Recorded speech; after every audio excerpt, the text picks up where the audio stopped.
Good evening. The Toronto Raptors lose 116-110 to the Chicago Bulls, the most storied franchise in the NBA probably. Um yeah, this was a kind of a strange one. I mean, the Bulls games are always a bit weird.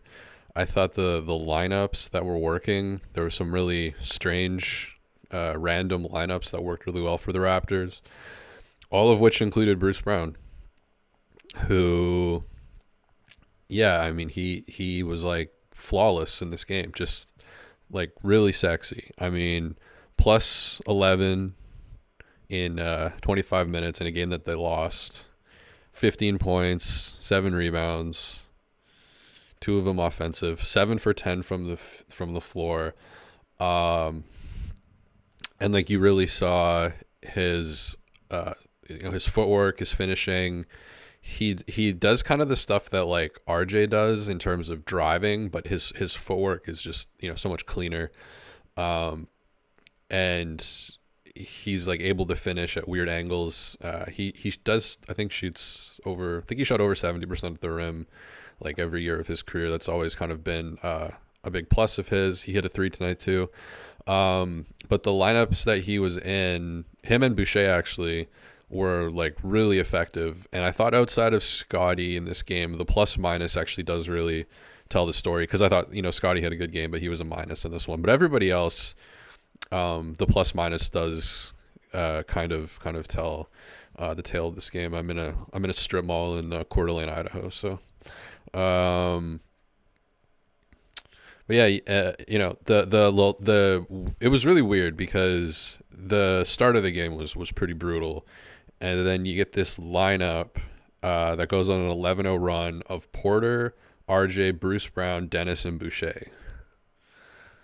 So once again, Dennis at the 1, RJ at the 2, I guess Bruce Brown at the 3, say Boucher at the 4, Porter at the 5.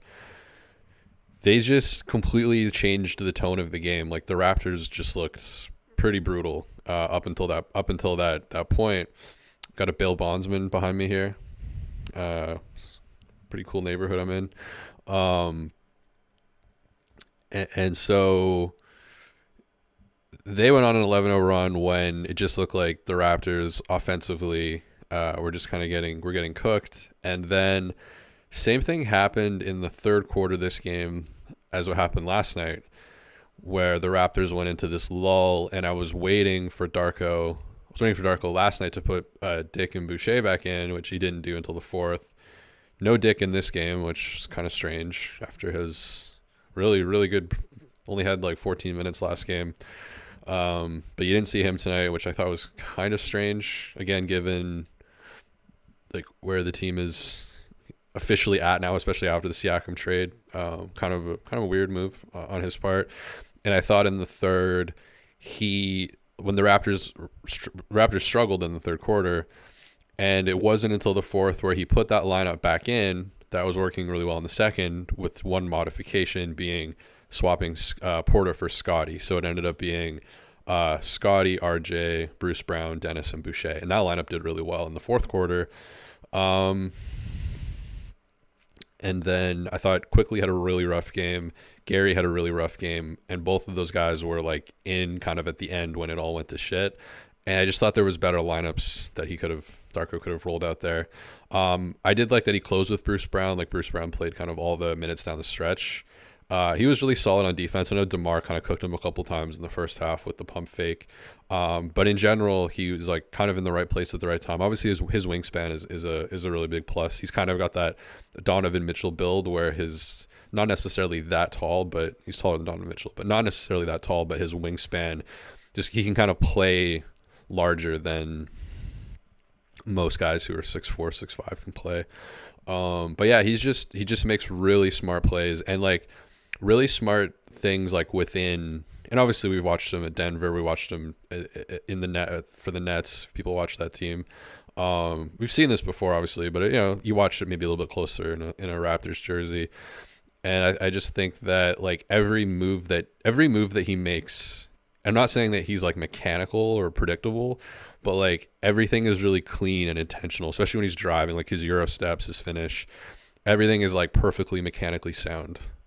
And that has, it's definitely not the case. Like, especially when people get into traffic, like when Gary gets into traffic, sometimes when RJ gets into traffic, oh my God, when Precious used to get into traffic, when OG would get into traffic, it would be kind of the opposite of that. And they'd kind of lose their cool a bit. Quickly does as well at the rim. So maybe that could be a cool thing that Bruce Brown teaches everybody, how to be a little bit more calculated and solid around the rim. But yeah, from that lineup, like Boucher and Bruce Brown ended up the game a combined plus 25 in a game that they lost. So it just shows there was just in a really some of those lineups were just really effective, and they were going on like 11-0 runs. So it was both ends of the floor, because you do have, that's a decent amount of length with Porter, Boucher, and Bruce Brown all on the floor together. And I thought defensively they really turned it up. And in the fourth quarter, when that lineup was out with Scotty, they substituted Jonte for Scotty. There was a bunch of Bulls possessions that were going down to there was the shot clock violation on Colby White that they reviewed that ended up being a shot clock violation. There was a few DeMar heaves with 1 second left on the shot clock. They were doing really good defensively. And then Darko brought back in Gary and Quickly, and I didn't really understand the logic in that. Quickly's had a lot of games where he's played really well and he's only played 25 minutes. And tonight I didn't think he played that well. He played 35 minutes. Only 3 assists, 4 for 10. I did not think this was a good Darko game at all. This was a really bad Darko game in my opinion.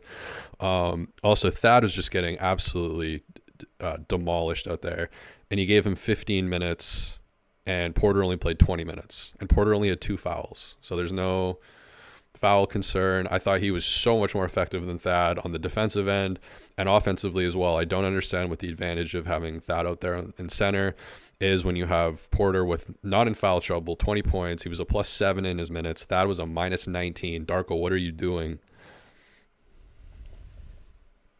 Bad Darko game. Bad Darko. Bad Darko. I thought Bruce Brown had really good chemistry with both Scotty and RJ, which was kind of interesting. Obviously, he's really good at cutting. And I thought Porter and RJ threw some incredible skip passes tonight. Both of them really nice ability to make those quick skip passes, both hitting corner three-point shooters that were open that hit shots. That really adds a different element to the team that they didn't have before. Like, even Jakob Poeltl doesn't make those passes. Jakob's much more kind of a in closer quarter passer and smaller passes. Not that there's anything wrong with not doing a skip pass, but it is really nice to have. Like, it's a nice weapon to have. And again, I just really don't understand the minutes distribution in this game. Like Boucher too, only 18 minutes, +13 in those minutes with 9 rebounds. 9 rebounds in 18 minutes in a game where you got out-rebounded by 4. I just thought there was a lot of bad Darko decisions in this game, lineup-wise. He's been better, lately in general. But, yeah, tonight I didn't understand a lot of the – because the Bulls have Drummond and Vucevic, who are like – they're both legit 7-footers. Like, this is not – they're not the most talented team, but they're not – the size is like, something that they can kind of hang their hat on, especially, Vucevic was really effective in this game. He was hitting a lot of mid-range shots. He was getting easy buckets against Thad, just absolutely killing Thad. He had 24 tonight in only 35 minutes, 12 for 20 from the field, 13 rebounds. Like, he was really, also 7 assists, 2 steals. He was really effective. And I think I don't really understand how Thad has now randomly, Darko didn't play him for the first 4 months of the year, and now randomly he's just scheduled to get like 19 minutes in a game, 15 minutes in a game. I absolutely don't understand that at all. I personally I gave him the Anvil Award because they were forgetting him so much. They were forgetting him every fucking game. It was like, where's Thad? He hasn't... there was a period from like I remember like from October from like opening night until halfway through December or something. Thad only had like 3 points. I remember because I did the Drew Eubanks side by side comparison. It's like Thad 3 points, 2 rebounds on the season. Drew Eubanks 119 blocks or something like that. And now all of a sudden he's getting penciled in for 15 minutes when you've got Porter and Boucher both playing incredibly well, and you give Boucher 18 minutes and Porter 20 minutes and Thad 15. Just, like, makes no sense to me. He's good in like he's the emergency guy. Like he's the break glass in case of emergency. You know, that game against the Lakers. You know, it's weird. It's to me it's like really weird. I don't really understand that shift from him just being completely, you know, and I don't want him completely out of the rotation, put him in when needed, but it feels like he's now kind of, I don't know if entitled is the right word, but he's like deep in the rotation now. And I just don't see the upside when you've got Porter and Boucher. Maybe if Boucher is having a really off game, like he's having, once every 5 games, Boucher will just have like 27 turnovers and like, go like 0 for 80 from 3. But like in this game, I just did not see any reason for him only playing 18 minutes. Again, led the team in plus minus of plus 13, 9 rebounds in a game where you desperately needed rebounds. Weird. Just weird. Very weird. And again, I will give credit for bringing that lineup back out again with the Scotty Jonte modification. At least we did get that. Because that lineup was just randomly so effective. It just brought, Bruce Brown, Bruce Brown checking into the game, really just changed the whole tempo of the game. It just made it so much better. He's maybe not like the flashiest player in the world, but he is a very high IQ player. Like he doesn't make dumb mistakes. You saw him on Denver in the championship run. Like he was a big, piece of that. And for that team, how perfectly sound they were, you have to be able, it's not even, and not to throw shade at Golden State randomly, but it's not like the Jordan Poole thing. Cause like Golden State famously would just like, I don't know if they bragged about their turnovers, but it was just a different environment. There was a little bit more like riffing and stuff. Whereas Denver was a little bit tighter. It was, especially if you're a role player. And he was able to thrive in that role. So obviously he's, really good decision maker, high IQ player, right place at the right time, makes the right plays, knows when to drive, knows when to pass, and just great footwork around the rim, which has been kind of needed on this team, especially from the guard position. Scotty, pretty crazy game for him, 31 points. He got called for like 7 goaltends, which one of them was reviewed.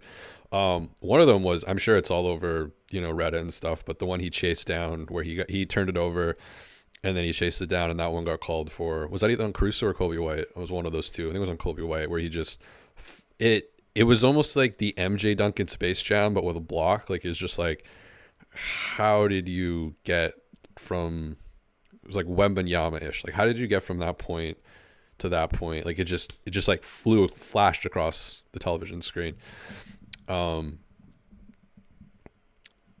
And I don't know how many. It sucks because like he would have had way more blocks tonight if those weren't, some of those got called. Like he only got 3 blocks tonight. You probably could have had 5. 7 rebounds, 6 assists. Did have the 6 turnovers. -3, which I don't really think tells the story. I think that's more. He was in there with some lineups that were really ineffective. Again, you've got Gary, only 6 points, but still racked up 30 minutes, quickly 35 minutes, only 12 points. You only get 18 points from them combined. Gary 0 for kind of, that is part of the Gary Trent Jr. experience. You go 8 for 9 yesterday and 0 for 4 today, and a couple of them were open that he had today. So that is part of the brand. And the Scotty 3 ball is tapering off a little bit. I know it was at 40% for a while. I need to check what it's at now, but it has tapered off, has normalized a little bit. But still super efficient. 11 for 18 tonight. And again, just his like fourth quarter, bravado, impact. I think Darko was smart to put that exact same lineup out from the second, but with Scotty inserted. Again, I just felt like that lineup should have been more of the nucleus to close the game instead of bringing on guys who just hadn't really given you that much. I think this was probably Quickly's worst game as a Raptor so far. I would. So there was that one game where he had 0 assists, but that was almost surprising. In this game again, 35 minutes, only 12 points. He was a minus 17, 3 assists, which is just that's just not enough if you're like the main initiator. You've got Jonte Porter with more assists. So I thought Dennis played pretty good. Like he was in those. He didn't light the world on fire, but he was in those lineups. And I thought he played really good defense in this game against Colby White specifically. Good on ball defense. Kind of that stabilizing force. 3 for 7 from the field. Got 5 assists, and I thought that he was in those lineups that were just randomly going on like 11-0 runs. But yeah, in the fourth quarter, it was Scotty again. Like we saw last game, like we've seen a bunch this year, just making not, I wouldn't say as difficult shots tonight as last night, but still pretty difficult. And just being really aggressive, shooting the gaps and getting to the rim. Obviously, he's a crazy efficient scorer when he's downhill, and he did have a really nice pick and roll play with Quickly as well. That was kind of cool to see. I made a video about their bit of chemistry that they've kind of had. Maybe not so much in this game though, but yeah, another fourth quarter performance, and I guess this game was on TNT. So I don't know. I don't know why this game was on TNT. I guess from the play-in or something. I know the NBA put out a DR DeRozan story. I guess that's the most marketable angle for either team. So didn't hear her tonight though. But I don't think the free throws or anything too crazy. Now the Raptors actually hit their free throws. 16 for 20, 80%. Pretty rough. Both teams were really rough from 3. That was kind of that was what made this game hard to watch. Like it was a close game, but it was kind of hard to watch. You got the Raptors 10 for 38 from 3, and the Bulls 6 for 24 from 3. So both teams shooting at like a 25-26% clip. Not the most aesthetic. And yeah, I do think that the Raptors could have won this game if the lineups would have been different. If Darko would have done the lineups different. I think it was for me in this game. It was noticeably bad, and I don't think I've really been the like bang the Darko drum guy, especially the last few weeks or month. Since the starting lineup change, it's been more fluid. But I didn't really like what I saw tonight. Just gonna get the chat going here. What'd you guys think? What'd you guys think of Bruce Brown? He had the Avalanche hat coming. He actually had like the Pascal Siakam Marksburg warehouse jacket on too in the tunnel, which I thought was kind of I don't know if that was like an homage. Obviously it's not, but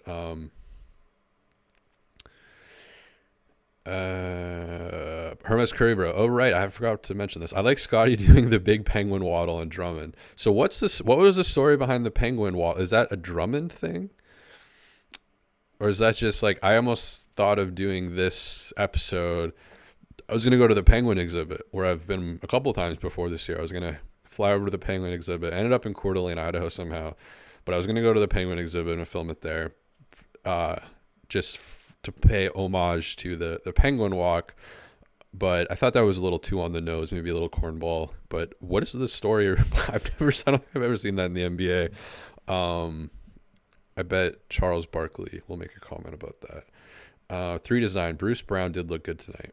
Yeah, and I was surprised that he played. I wasn't sure. Like sometimes it takes the players a couple days. Like I don't know if Pascal. I don't think Pascal played today. So yeah, it was kind of a nice surprise.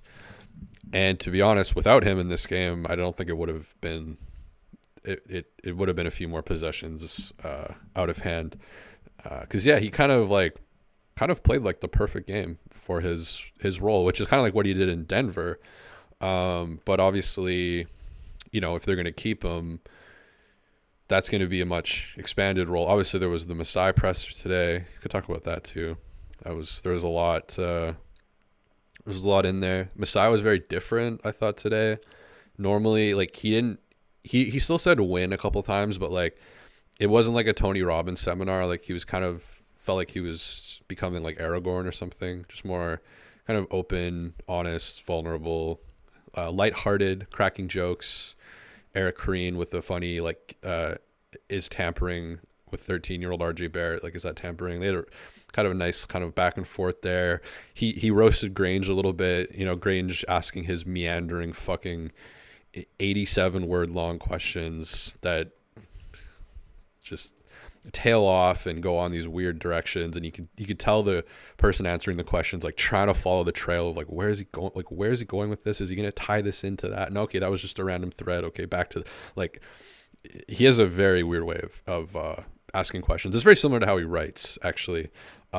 He had a 62 word long sentence in his Pascal Siakam article that he dropped a couple days ago. Maybe the most important article of the year, kind of like looking behind the scenes and stuff.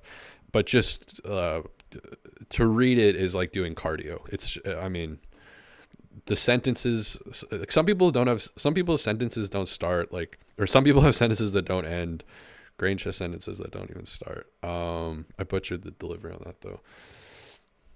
Kisune, Brown moves around different on the court, very bouncy. Yeah, he's super athletic. I think you saw more of that in Brooklyn than in Denver. Just like being the freak athlete, he would get a lot of attention for that. Yeah, the way he moves is like it's really sound. It's really fundamentally sound. He's got that kind of like Tim Duncanness to him, where like the push shot, the floater, the layup, the Euro step, like everything is exactly like how you would teach it if you were like a nerdy fundamental coach. Ironically, kind of the opposite of Pascal, of course, which is not necessarily good or bad. Pascal, much more kind of the soccer footwork, unconventional, maybe not the way you would teach kids to do it, but is effective in the NBA because it's different. People don't grow up with it. It's kind of this thing where like it's probably not good for most people, but if you can get really good at it, it might be a little bit better. So I think he got to that threshold maybe more often than not. But I know for a lot of people, just eye test, aesthetically watching, maybe not the most pleasing. I know when I've watched Raptor games with family members, they've gone like, oh, what is he doing? Like, why is he falling like that? Why is he spinning like that? Why is he, whatever. And I think that's a bit like overrated, a bit short-sighted. But on the same token, like it is nice to watch the smooth, perfection. And they're obviously very, it's not to compare them as players or anything.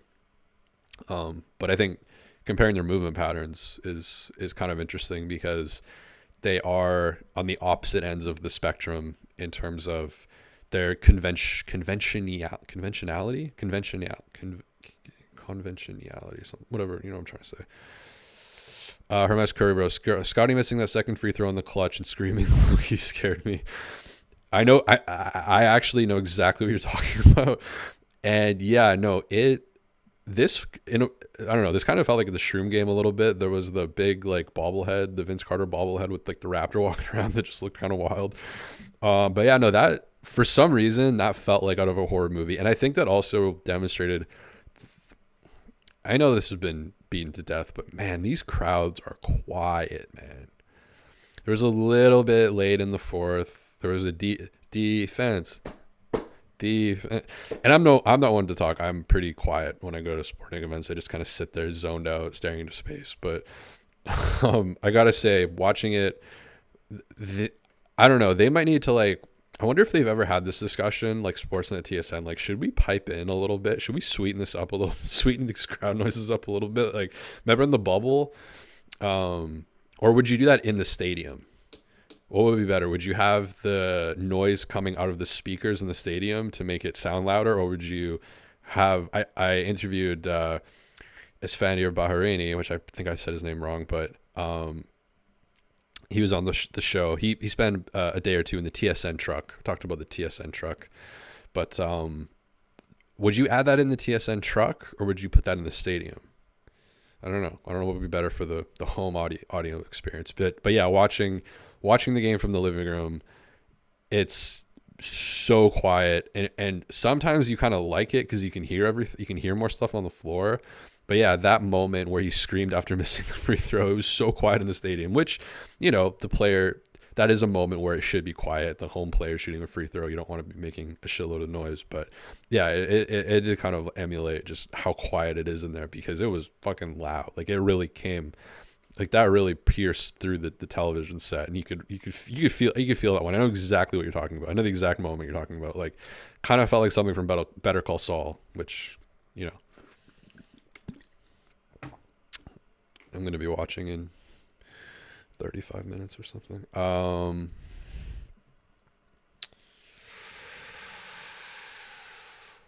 JL Blow, what's 10K to a dude making 22 million? Oh yeah, so that's taking the number. Wait, who gave who 10 million? Would Jonte Porter give Bruce Brown 10 million, or did Bruce Brown give? I'm too stoned to figure this out. Somebody gave somebody 10 million or 10,000.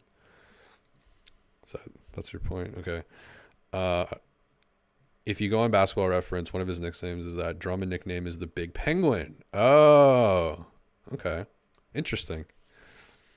Where does that come from, though? The Big Penguin. Wow.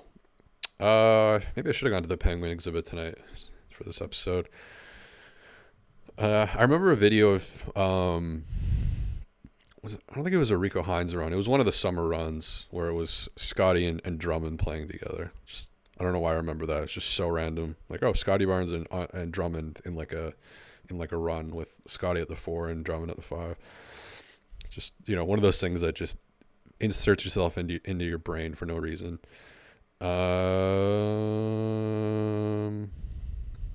Kartik Singhal says, the thing with Gary is he not only misses shots, it's gambling for steals, messing up in transition, and forcing shots. Yeah, I mean, I think we all know this. Not the highest, it's not the Rajon. I guess that's a bad example for off-court reasons, but not the Rajon. Some people say Rajon, I guess. Is it Rajon? I always thought it was Rajon, but Rondo doesn't quite have the wiring for that, but yeah, he had a really rough game today. I will say that. It was not ideal. Maybe the plantar fasciitis is back. Joe Blow, I hate to say it, but this health issue, Coloco. Yeah, I mean, I guess the whole shtick is up from people who respected him or like cared about him. But yeah, Shams, had to get the click, I guess. Do you like Hugh Lewis in the news aggregation? He put it out, what the blood clotting. I don't know any more details than that. I don't really know. I think Chris Bosh had a similar thing. I don't really know what that entails, but so I don't know where the long COVID thing came from then, because that seemed very. But again, it's like Masai said today he's like, these trades that you guys talk about on Twitter, I don't see them on my phone. They're not coming out on my phone. So I guess that was just a bunch of people saying things and getting it relayed. And but yeah, it's tough because I don't know. I'm not a doctor, but like, does that get better? Like, what's the prognosis for that? Like, is it something you can, I guess I should research it just because I'm curious. Maybe this bail bondsman behind me have some good intel, medical help. But yeah, I guess searching on the internet would probably be a good place to start. But yeah, that's brutal. Like that's I'm not the best at these speeches or in these these moments, but um yeah, that's really rough. So I guess does playing basketball exacerbate the risk? I would assume, like getting your heart rate up to a certain level. Does that make it more likely that something will happen? Um, yeah, I mean, it's it's brutal. Bulls saw the game yesterday, and they were not going to leave Gary open. Thought he was open on a couple of them, but yeah, I guess that's a reaction maybe to last night. Thad, okay, Joe Blow says it's not like Thad was slowing down Vucevic either. At least Vucevic hustles for the rebounds. Yeah, again, as I said off in the beginning, I did not understand the Thad minutes in this game. I mean, maybe you're galaxy braining it and being like, oh, he used to be a Bull, so he's gonna know the tendencies and stuff. But don't I just think it's super weird how you don't play him at all. And he's Thad Young. Like, who Thad Young is. It's not like some McDaniels type where it's like you have no fucking idea. I was gonna say how good or bad he is, but I guess how bad he is. With that, it's like exactly, like, is anybody surprised, maybe outside of the cardio ability, but is anybody like surprised with any of what you see from Thad Young? So how do you go from playing him 0 minutes a game to now you're just scheduled in for 15? Doesn't really matter if you're getting killed in the matchup. And he got killed tonight. Just like minus 19 in 15 minutes. And that minus 19, like sometimes the plus minuses don't really hit. Like Scotty Barnes being -3 tonight doesn't really hit. But the Thad being minus 19, how many buckets were just Vucevic? My Alvin Williams hangover still. How many were Vucevic or Drummond just easy, and then like Scotty having to help and just not. It was bad. It was those were the minutes where it's like, on one hand it's like, man, you really miss. They kept saying on the broadcast, you really miss Pirtle in this matchup. It's like, yeah, sure, of course. But you do also have two other guys, again, repeating myself off the top, but Boucher, 18 minutes. Jonte Porter, only 20 minutes in this game with 2 fouls. And by the way, because I watched him a little bit closer in this game, Jonte Porter, because I'm like, how is he picking up all these fouls? Like, a lot of them don't, like, it's not like he's just knocking guys' teeth out there. Like, it's like, how is he picking up he picked and the 2 fouls that he got, I think he picked them up within the first 3 minutes of the game. Like I wrote, Jonte Porter 2 fouls. I think at 9:02 in the first quarter, he already had 2 fouls. So he got all of his fouls came before the 9-minute mark of the first quarter. But he does a lot of like Rodman used to. I don't know if people can get away with it as much anymore. I know Steven Adams. There's kind of a famous story about Steven Adams, how he like secretly like spears people, and I think people have made videos about this, but he just like it's these really quick little things that you can't see. And Rodman was kind of the king of this, and he studied judo, and in judo there's a lot of grabbing and throwing, and he would use that to kind of control people and to move people around. And Porter does that a lot. He was all over Drummond, like grabbing his arm, pulling him down. So I think that's where a lot of his fouls come from, which was actually kind of a relief to me, because I think it's more so that stuff and not that he's getting beaten to his spots. It's more like he's, maybe he picked that up from like a coach somewhere, or it's a habit of his, or maybe it's just kind of how he plays. But yeah, he's definitely like a little pesky and a little like pretty grabby. Like, just watch him kind of it's really quick too. Like, the ref misses a lot of them, and that happens across the league. He's not the only one who does it. But yeah, that kind of answered my question of like, because so many of these games he gets like 4 fouls and the other guy doesn't go down, he's not on the ground. It's never like, oh my god, it was just like, oh, Porter got called for a foul. Like, okay. So I made more of an effort to watch him a little bit closer. And oh yeah, he's just fucking grabbing elbows, grabbing forearms. Um, so yeah, it just, which is, again, that's better than getting beaten to your spots and being in the wrong places. That's a lot harder to learn or unlearn than, it's similar, I think, to, and I was guilty of this when I was younger, just being like, I got a lot of reaching calls when I used to play. Just a little, you just get a little bit too greasy. Like, you just get a little bit, yeah, a little bit too greasy. So, but I don't think it's a hard thing to cut out. And, tonight he only picked up 2 fouls. So, again, I don't understand. I don't understand a lot of Darko in this game. Like, after last game, you're developing team now. Grady played incredible last game.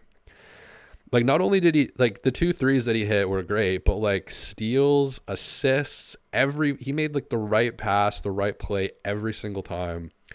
I don't know how he doesn't even crack like a minute in this game. Like, it just makes no sense to me, especially after it's pretty obvious like where the team is at. Even Masai said today, like, there's going to be lots of games, where you got 78 points in the first half and then 16 in the third quarter. Like, there's going to be these kind of big swing up and downs, especially now that you've traded Siakam, you've completely reset the team. So it's just kind of weird to me. And then the Quickly minutes, just bizarre. Like, there's been how many games where I've just been like, why are you only playing Quickly 25 minutes? Like, he's got 22 points in 25 minutes with 9 assists. Like, why are you only playing him 25 minutes? And then in easily his worst game that he's played as a Raptor, 35 minutes. He brought him back in for RJ Barrett at the end of the game, who I thought RJ Barrett was much more effective in this one. I mean, neither of them played amazing, but I at least thought RJ Barrett was more effective. I don't know why he was subbed out for Quickly at the end of the game. Again, they bring Gary back in, who really didn't give you a lot, and it's not giving you the defense that you need in a close game like this. And when the shot isn't going in, and he's a -21, he was a game worse -21. And I do think that plus minus is pretty like indicative of the picture of the game. So you have to take plus minus with a grain of salt. It's never black and white. It's not always the right thing, and it's not always the wrong thing. Like, sometimes it does tell the story. Again, Thad being -19 tonight definitely does tell the story. And I don't understand what advantage that gives you over a Boucher, over a Porter, or a combination of the two of them. And they're not in foul trouble. Again, Boucher, 9 rebounds in 18 minutes. It's just, gotta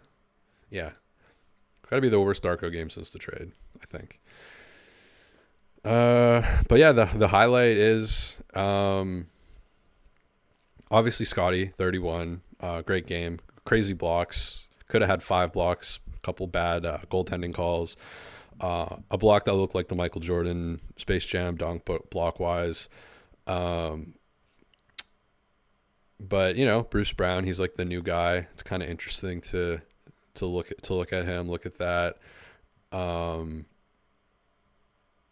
who knows? I mean, maybe the front office is actually going to look at him for 2 weeks, 3 weeks before the trade deadline and be like, hey, let's just see, like, get him in a few games, see if it fits. Or maybe he's shipped out first thing tomorrow morning for something that was kind of pre-planned, pre-packaged.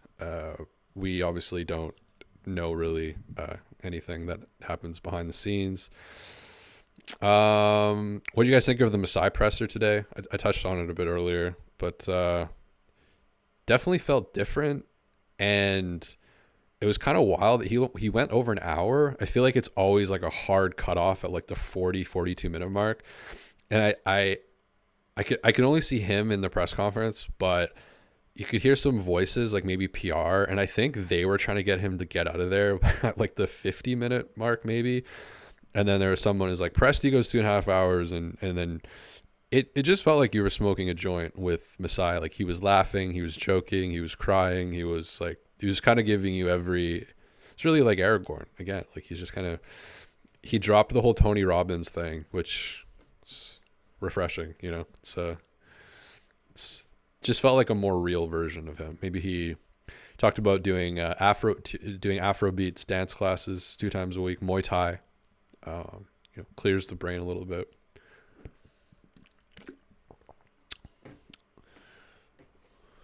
Go check out this bail bondsman here. Have you guys ever been to Coeur d'Alene? You guys know anybody? Like Mike Ehrmantraut? How well do you know Coeur d'Alene?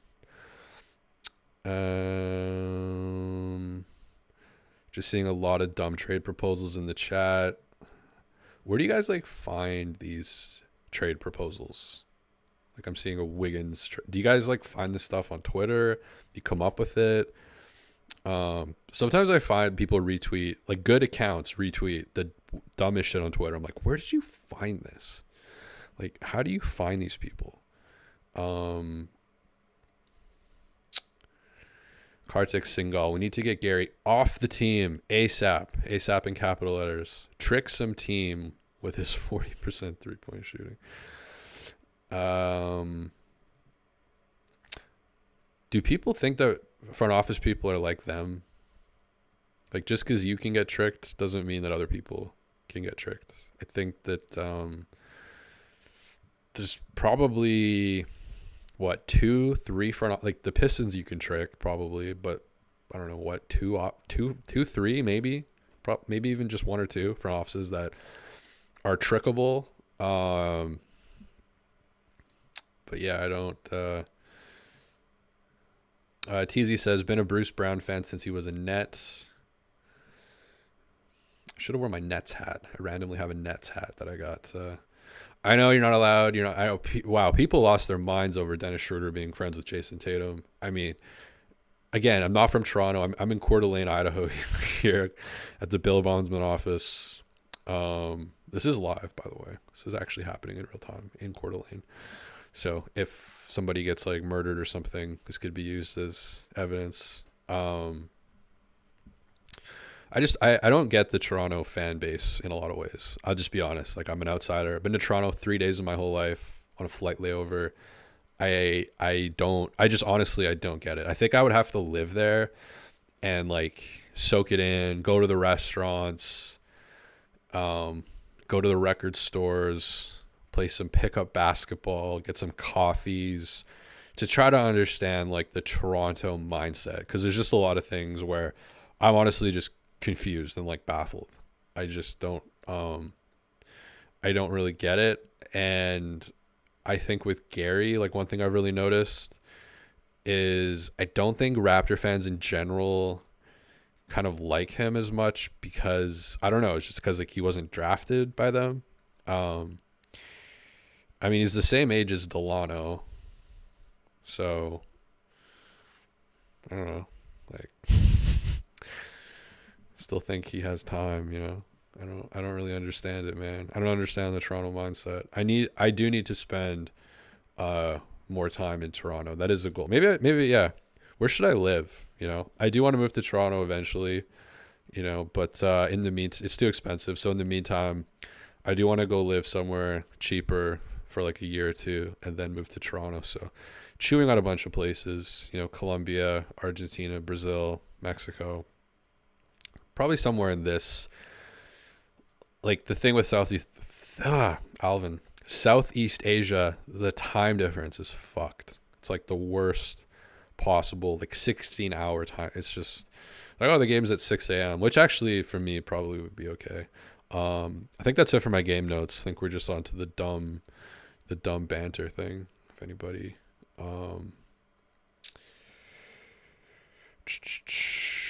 Kitsune, is how you say it? Kitsune. Those people are normal. The fan base doesn't go outdoors. Akuma here. Okay, this is interesting. And I've noticed this too, and I can't believe I forgot to mention this.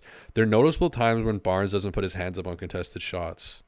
but also doesn't focus on blocking out. Why is that? I haven't noticed the blocking out, but yeah, the contested shots thing is weird. There was a bunch of DeMar shots specifically in the mid range where he just like kind of looks the guy off. I've noticed that more and more lately. And I forget who said it it was on a podcast or something, but it was when not Derek White. Somebody was open from three and Scotty like didn't close out, and they suspected that it was not him, being lazy or not caring, but it's more like he thinks that's going to like fuck up the mental state of the shooter. And that could be true for some people, but I think with DeMar, you probably should put your hands up. And yes, I have definitely noticed that for sure. So good point out. I can't believe I kind of forgot to mention that.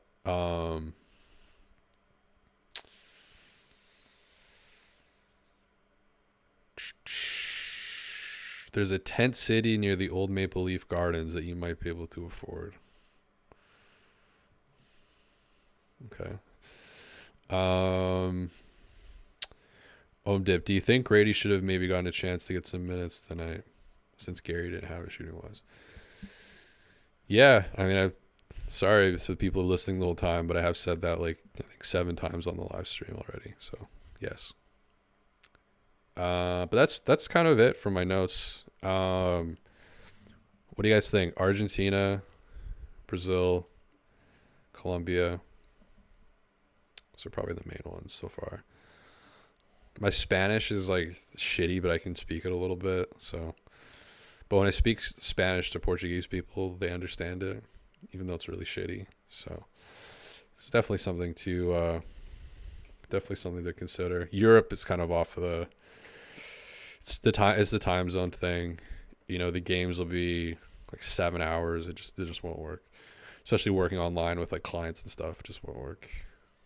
So South America is probably the spot. I did spend 5 months in Colombia, so it's kind of like, do you go somewhere new, or do you go somewhere that you can kind of land and kind of like at least have bearings and kind of know shit? It's kind of the ultimate debate in my head. They're all really like biodiverse too. So there's different like crazy climates and stuff. Like Argentina, you've got like mountains and lakes that look like, BC and Alberta. You got like desert. You've got cool ass cities with crazy architecture. Kind of lurking on the new government a little bit. Seems like the type of guy that might like round people up. So that would be kind of, might have to escape to Chile, to the west. And then Brazil, I'm looking like way more south, so not as much violence and stuff. But yeah, I don't know, kind of chewing.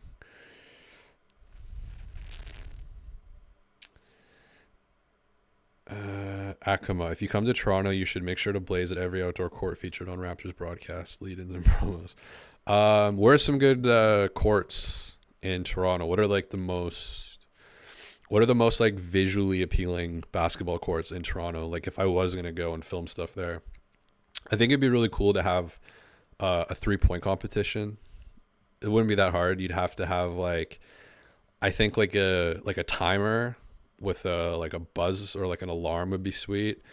You need 30 basketballs.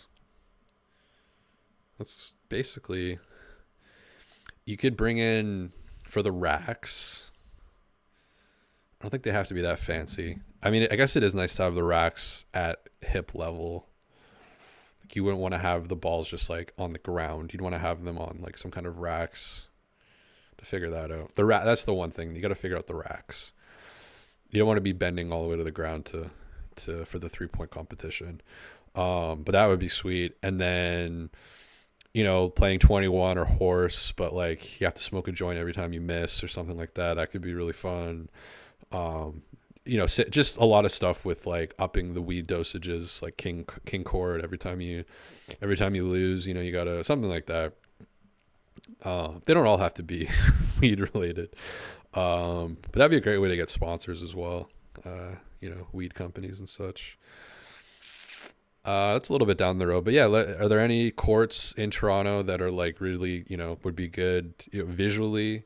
Uh, maybe they're painted cool, or maybe they're like next to some like rundown looking cool. Like it doesn't have to be necessarily like the prettiest like paint job and like pristine or whatever. Like sometimes grainy kind of um decaying shit can be cool too. It's just like it just kind of depends. Like um Mike Byer says Jane and Finch. Is anywhere particular? I know it's an intersection. I know nothing about Toronto, by the way.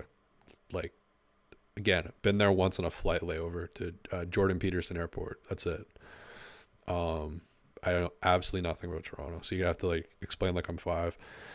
Okay, here we go. Acoma 72. Next to the Distillery District is a good court with dope graffiti, and under the Gardner Highway is another one always featured on TV. Is that the KFC Buckets one? I'm not a big KFC purveyor, so I might skip the KFC one. What street? I'll Google Earth it after the street view it. What street is the distillery one on? Do you guys know? Lyric Squad, the Underpass Park basketball court. It's under a bridge. The Underpass Park. There's a bunch of them coming. Knowledge, the one that Vince Carter built in Dixon. Okay, I gotta look these up. Do you guys know the streets on any of these? But no, that's good enough. I will look these up. I guess for events in Toronto, I guess obviously more people would live closer to the city. I know. What is this? Is the six because there's like six cities or something? Is that where it comes from? I think I heard that somewhere. There's like the boroughs of New York, and there's like the six cities in Toronto. No, Hamilton's not one of them. I don't know. Is Hamilton part of the GTA or whatever? Gran Turismo, Grand Theft Auto thing? You got Toronto. You got Mississauga. You got Scarborough. Vaughan, Richmond Hill, Markham, Brampton. That's more than six. Hamilton, Barrie, Sudbury, Ajax, Kitsune. He's trolling about Jane and Finch. Has a reputation for being a high crime area. Well, I've been pretty open about being suicidal and stuff, wanting to die at times. So I could be into that. I wouldn't be opposed to that. Lurk Squad says 6 municipalities. Municipalities. What's a municipality? Is that like an area within? Is that an area within a city? Is it all this? Is it all the same city? Like, where does it end? Hamilton's its own entity. The 6 equals Scarboroughs. Toronto, East York, Etobicoke, Scarborough, and York. And North York. New York? North York. Spadina. And what else do I know? Union Station. I spent some time in Union Station because the airport, the ground was frozen at the airport, so every flight was delayed by like 10 hours, and the trains weren't running. I was in Toronto for the coldest period, I think, in the last like 20 years or something. I've told this story before, but I showed up. I was en route to South America, so I had no proper clothing. Like, I had a leather jacket and a hoodie. Had a juicer. I didn't think I had a blender. I had a juicer, though. Leather jacket. I had a used Harley Davidson leather jacket. And I think I had this hoodie that I'm wearing right now. It's a Hugo Boss hoodie I got from the thrift store 14 years ago that still somewhat holding up, but I basically live in it. Cities have corporate statuses and local government, says Lurk Squad. Municipality equals region. Okay. I'm a geography dropout, so I'm playing dumb with people. Sorry about that. But yeah, spent 2 days in Toronto, 3 days in Toronto. It's really cold. So I know Union Station. Spent 6 hours at the Balzacs. Do you guys ever go to Balzacs? I think about Balzacs quite a bit. I fell in love at the ice condos, but it wasn't to be. Still think about that. That's like the one that got away. It's the ice condos.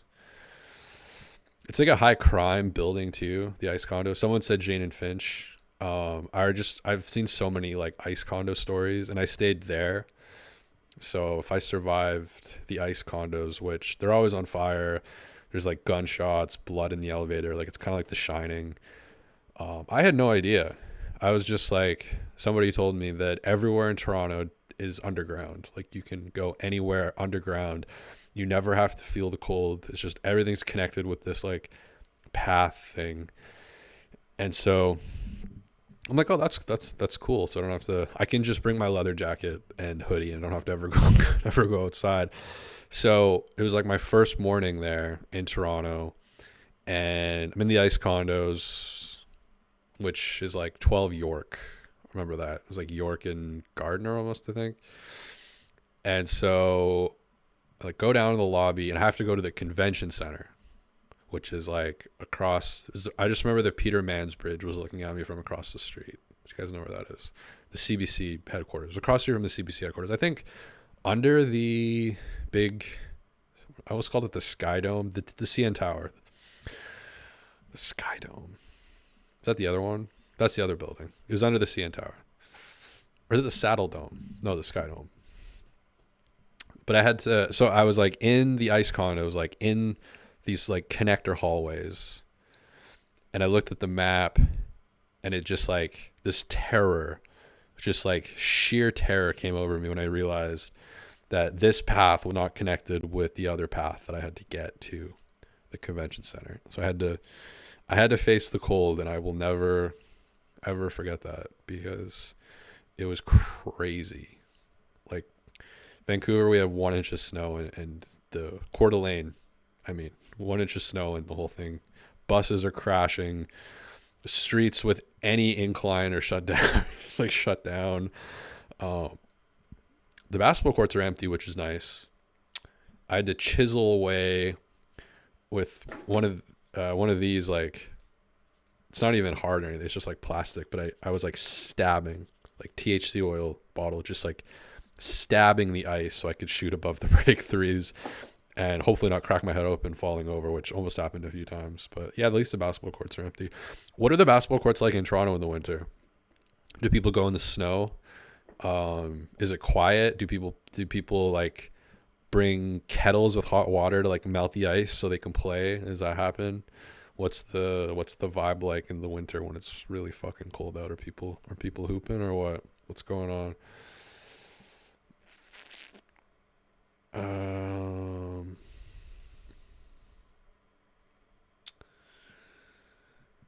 Yeah. Anyways, that's pretty much it. What did was Alvin talking about something? Alvin had okay. Could close with this. Alvin had some good DeMar banter. I like that. Devlin had no idea what to do with it. It was really funny. It's just Alvin being authentic and Devlin just being like, I don't know where to take this conversation. But anyways, there was an interesting thing with Alvin talking about shooting back in the day. I think it might have been after a Gary 3, but he was just talking about how like, or I think it was Devlin brought it up, and there was like Hershey Hawkins, Seattle Supersonics legends. He had these stories about like if you missed 3 threes, you'd basically be subbed out of the game. So you'd have to like, throw in some 2s in there once in a while. And I remember watching him during the pandemic. I got really into the 96 Sonics when the NBA shut down. He was on that team. But Alvin kind of talking about the glory days when he played, and how threes weren't just kind of these. I think he is kind of anti three. Of course, we had there. He's from an era of players where a lot of people from that era just have not accepted that three. And I'm the opposite. Like, I also grew up in that era, but I love shooting threes, and I would give anything to have played in this modern era. Anything. So for me, all the shit about like, oh, the game's worse now, and there's like just all these threes going up, and nobody's shooting twos anymore. I don't know. I just disagree with it. I think it's a lot more fun nowadays. And I would have rather have played in this brand of basketball where it's not just fucking guards in and out and feeding the bigs and just taking efficient, close little shots. And if you, yeah, like, you know, in high school, if I missed sometimes if I miss 1 3, but definitely if I miss 2 threes, like, I'm on the bench. And it's just like horrible like environment. Because how you already have all this pressure on you that you put on yourself, that the game puts on you, the other team is putting on you, you've got defenders. And now when you do that, you've got like another layer of that with like the coach now being like, okay, you're out of the game. And I think that has really gone away in modern basketball, because I think people have realized, I guess through like sports psychology or something, that, hey, actually when players are like relaxed, they perform better. So taking them out after missing a 3 is going to probably drop their percentage like 4 or 5%. And that's going to become like a self-fulfilling prophecy. So I don't know, this whole like, oh, it was better before the 3-point era. It's like, not really. I mean, watching 90s basketball is cool and fun. It's like a comic book to me. Like, I'll go back and watch it once in a while. Watched it a lot during the pandemic. I grew up watching it. But this whole putting it on a pedestal thing is just, it's fucking bullshit in my opinion. Anyways, Alana B, dudes normally find indoor gyms to ball out until summertime. So is it like even spring and fall? Like what's kind of the cutoff? Like, when does it become okay to play basketball? Or is it really just like a June, July, August thing, and then you gotta head indoors? Any good like indoor spots to film at? Public. Is there like a drop-in basketball scene? Like, when I move there, is it going to be hard to integrate, to find little games and stuff I can slot into? Do I have to? You can film. There was a couple of people who filmed at the Raptors 905 open tryouts. So maybe if I do that, I'll show up really early, show up at 5 a.m. I'll have my juicer, my blender in the parking lot, medicine balls, all resistance bands. I'll have the headband on, the goggles, be training and everything. Get some really good footage from that, and then edit it together, and I'll hand it out. I'll go around to the local gyms, the pickup games, and I'll just be like, hey, here's my mixtape. Do you think I could get in to a drop-in game sometime? Is that how it's gonna? How does it work? How do I integrate? Nobody's answering me. But hey, we hit an hour, so hell yeah. The Raptors, they lose this game. Close game. Again, gotta be Darko's worst game since the trade. The lineups did not make sense to me outside of the really sexy thing that he cobbled up that was really great. With Brown, Porter, Boucher. Porter, RJ, Brown, Boucher, and Schroeder. That lineup was crazy good. 11-0 run when it looked like the team was kind of just not doing a whole lot on offense. And then they don't see any time. That lineup doesn't see any time in the third quarter when the Raptors are really struggling, which happened last game as well when they were really struggling. There was no Dick, Boucher, and Jonte again, I think, in the third quarter last game. Jonte had more foul trouble last game, but still not at the point where he's going to foul out. Again, I think coaches kind of protect against fouling out a little bit too heavy a lot of times. And then, yeah, in the fourth quarter, he brings them back out, which is great. But I think you could have given that lineup or versions of that lineup a look in that third quarter where you really did suffer. So this is two third quarters in a row where they've really suffered. And I don't think Darko has done enough to kind of switch the lineups out. You can call a bunch of timeouts, but I don't know. I think when you have things working, that's like still like the one thing, I guess the one noticeable thing for me that he's still, figuring out as a new head coach is like when to go away from the plan. Because obviously you're always going to have a plan, but you know, I guess it's talked about in all sports. I think with baseball, it's probably the most talked about. Like with pitchers, I mean, that's talked about to death. The analytics and the plan versus what's happening in the game. That's a very talked about thing in baseball. I don't think it's talked about as much in basketball. I guess because situationally it's a little bit different. But I do think there's an element of that where maybe it's reps. I don't know. But he doesn't quite seem to kind of have that yet. Again, just minutes distribution wise, one last time, and I've said it a million times, but you had no minutes for Grady.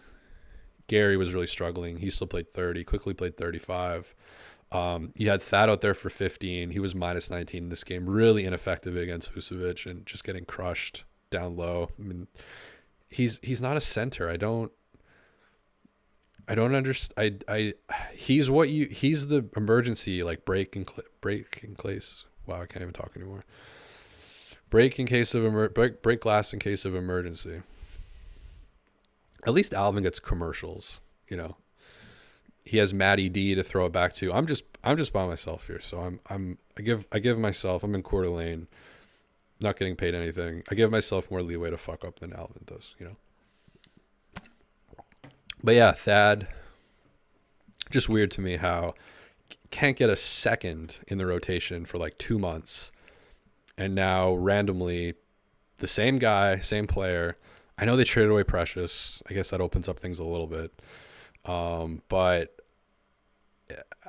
I think we need to have like an ayahuasca trip on if he's a center, like if this is a serviceable thing you can do outside of kind of an emergency or just a complete knuckleball. Bruce Brown's a Tim Wakefield fan, so a little knuckleball reference there. And again, especially on a night where Porter only gets 20 minutes, he only had 2 fouls, picked up both of them in the first 3 minutes, and Boucher, who only played 18 minutes. So Boucher and Porter are plus 20 combined. Thad's a minus 19. And again, I really think that did tell the story of this game. So some bad mismanagement, I think, from Darko in this game. Any last words in the chat? Alana B, bring your own ball is a must, of course. That's happened to me a couple times, by the way. When I've been shooting, I don't want to talk to anybody or play with anybody most of the time. But I have had that where like people come without I think it was like a few months ago where it was like 2 guys showed up without a ball at once, and they just wanted to shoot around. I'm just like, you gotta bring something to the party here. I can't do this.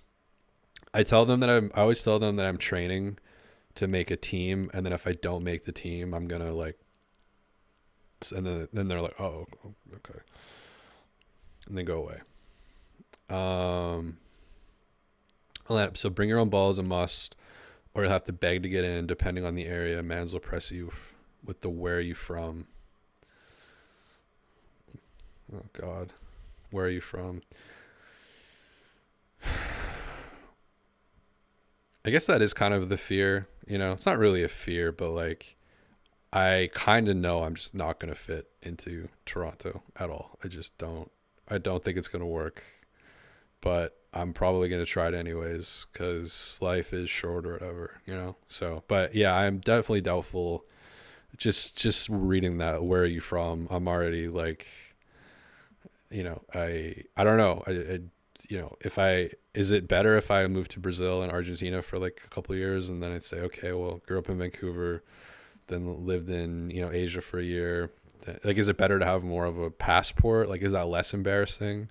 Like, how interesting do I have to be for them to not, like, I don't know, bully me, harass me, beat me? Like, what do I have to have on my resume to, get that love and acceptance that I've yet to find in this world? You know what I'm talking about? Where are you from? That's gonna be tough. Like, Oops.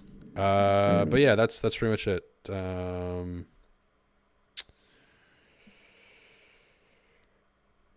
A comma. No one's hooping outdoors right now. LOL. Except me. How cold is it in Toronto right now? Let's look at the Toronto weather. Toronto weather. See, in Vancouver, when it snows, I play with my 6-pound med ball. It doesn't bounce, so it's like it's really good in the snow to play with. It helps with floaters and push shots so much, and hook shots.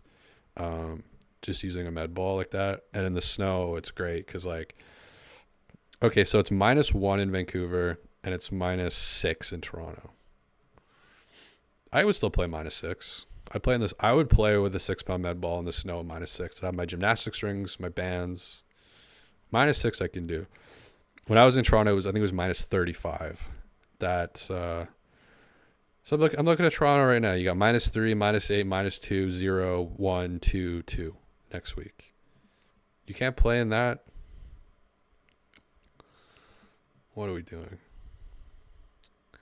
I'm not going to fit in Toronto because they're going to be like, where are you from? Why are you playing in the snow?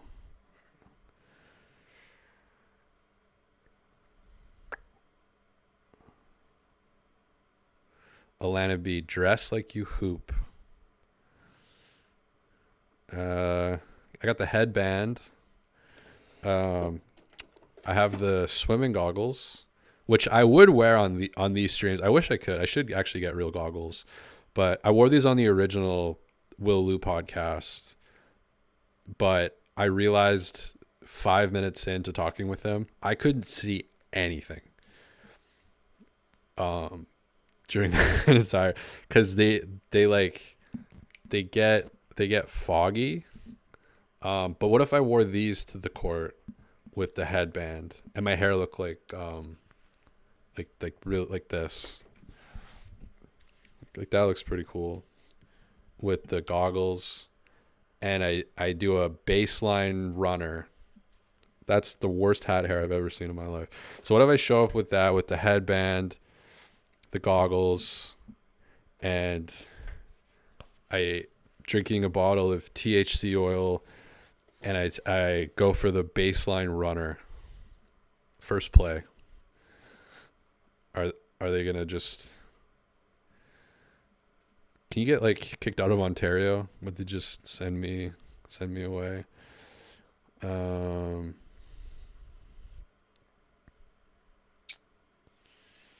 I really do need to. I do need to release the album, the Raptor Moments album. Like, I'm working on 270 songs right now, a song for every Raptor in history. A lot of jungle, dancehall, garage, UK dub influences. So that could maybe get me a little bit of ambiance. It's just difficult. Like, how to organize the 270 tracks? Because I want to, like, you'd have them all on the same album, but then, like, order wise, that's the part that is giving me the most trouble. Because I think, like, the first, like, Tracy McGrady could be, like, the first track, and then, like, a Jalen Harris, Scotty would be pretty high up in the thing. But then it's like, okay, track number 241, DJ Wilson, which is one of the tracks I am working on. DJ Wilson. I sampled Boys of Summer. by Don Henley. The dun-dun-dun-dun, dun-dun-dun-dun-dun. It's the same tempo. It's 88 BPM, so it's the same tempo as drum and bass. So I put a drum and bass like the.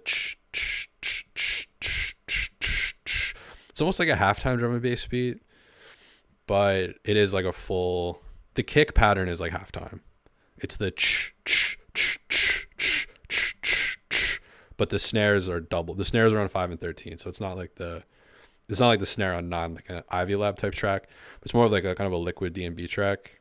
But he played in the summer league a bunch of times, like 27 times for the Raptors. So boys of summer. Will that give me any credit? Probably not. But yeah, I gotta release the album either way. Maybe I'll work on that a little bit tonight. I did just put out a Pascal Siakam Raptor Moments supercut. Go check that out. So that's all the Pascal Siakam Raptor Moments episodes compiled into one video featuring such classics as, let me read the titles here. So this just went up 10 hours ago. So we got Pascal Siakam outperforms Giannis Antetokounmpo. Pascal Siakam makes Pat Beverly instantly regret calling an ISO. Pascal Siakam does unspeakable things to PJ Tucker. Pascal Siakam calmly murders the Sixers. Pascal Siakam calmly murders the Sixers again. Pascal Siakam overwhelms All-Star LaMelo Ball. Pascal Siakam unlocks all of Mo Wagner's emotions. Scotty Barnes screams for the Pascal Siakam mismatch. Pascal Siakam does a legit street ball move in game. Pascal Siakam gets injured in Mark Cuban's shitty stadium. Pascal Siakam dances all the way to the rim. So those are the Raptor Moments episodes in the supercut. I guess that'll be the last supercut for a while. Working on the RJ Barrett AD video, which should be ready, and I guess I got to get myself, ready for Toronto. Got to answer these big questions, big existential questions. Be an adventure though,